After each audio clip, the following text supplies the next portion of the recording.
Minumulto ka ba ng iyong kahapon? Ako po si Father Fiel Pareha at ito po ang ating segment, ang Daily Devotion, na kung saan tayo po ay magdarasal, magbabasa at magninilay kasama ng salita ng Diyos sa buong taon. Manalangin tayo. Sa ngalan ng Ama, ng Anak at ng Espiritu Santo. Amen. Halina, banal na Espiritu, iwanagan mo ang aming puso at isip nang maunawaan at may sa buhay namin ang iyong salita. Amen. Our Bible passage for today is from the Gospel of St. Luke chapter 9, verses 7 to 9, and I read it for you. Now Herod the ruler heard about all that had been taken place, and he was perplexed, because it was said by some that John had been raised from the dead, by some that Elijah had appeared, and by others that one of the ancient prophets had arisen. Herod said, John I beheaded, but who is this about whom I hear such things? And he tried to see him. Ano po yung mga bagay, desisyon na iyong ginawa, o mga karanasan na hanggang ngayon po ay daladala ninyo? Kumbaga, minumulto ka ng iyong kahapon. May pinagsisihan ka bang ginawa sa iyong nakaraan? May desisyon ka bang ginawa na ngayon ay nagdurusa ka? Ano-ano yung mga bagay na patuloy na nagmumulto sa iyo sa kasalukuyan? Mga tao, pamilya na hindi mo minahal, na ngayon ay nagsisisi ka na sana pinakita mo at pinadama mo ang iyong pagmamahal sa kanila? O kaya naman, mga oportunidad na kumatok sa iyo para ikaw ay umasenso, pero dahil na rin sa iyong sitwasyon ay hindi mo pinagbuksan. Ano ang mga bagay na patuloy na nagmumulto sa iyo, nagpaparamdam, at pinagsisisihan mo?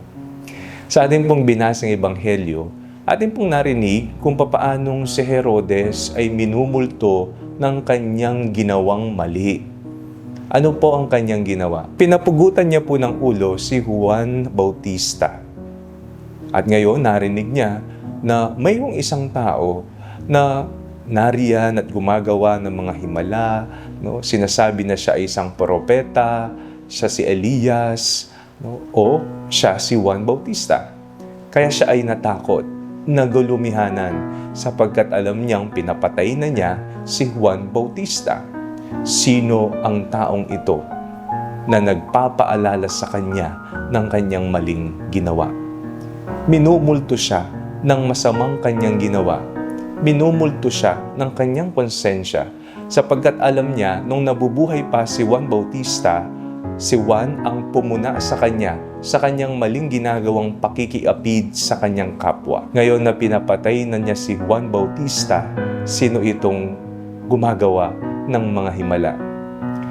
Madalas po sa ating buhay, minumulto tayo ng mga bagay na hindi natin ginawa o ginawa natin, ngunit tayo'y nagsisisi.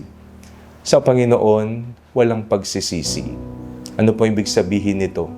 Kung ang ating mga desisyong gagawin, kung ang ating mga karanasan na susuungin ay nakaangkla sa katuruan ng Diyos, o kaya naman, ito ang kalooban ng Diyos at ito ang ating sinundan, walang magmumulto sa atin, wala tayong pagsisisihan. Kaya bago natin gawin ang isang desisyon o suungin ang isang bagong karanasan, siguraduhin natin na tayo muna'y kukonsulta sa Panginoon. Manalangin tayo. Panginoon, turuan niyo po kaming palaging magdasal at alamin kung anong yung banal na kalooban para sa amin. Amen. Sa ngalan ng Ama, ng Anak at ng Espiritu Santo. Amen. Huwag po ninyong kalimutang i-like ang video ito, mag-comment po kayo and share it with your family and friends. Ang panalangin bago matulog ay may sariling Facebook page na po. Huwag niyo pong kakalimutang mag-like at mag-follow dito, and do not forget to subscribe to our YouTube channel. I-click niyo lamang po ang link na nasa description ng video ito, o kaya naman po, just search Father Fiel Pareha. At kung nais niyo pong maging updated sa ating pagpapahayag, you can join our broadcast channel dito po sa ating Facebook page, o kaya naman po sa ating bulletin board sa TikTok app. God bless you po.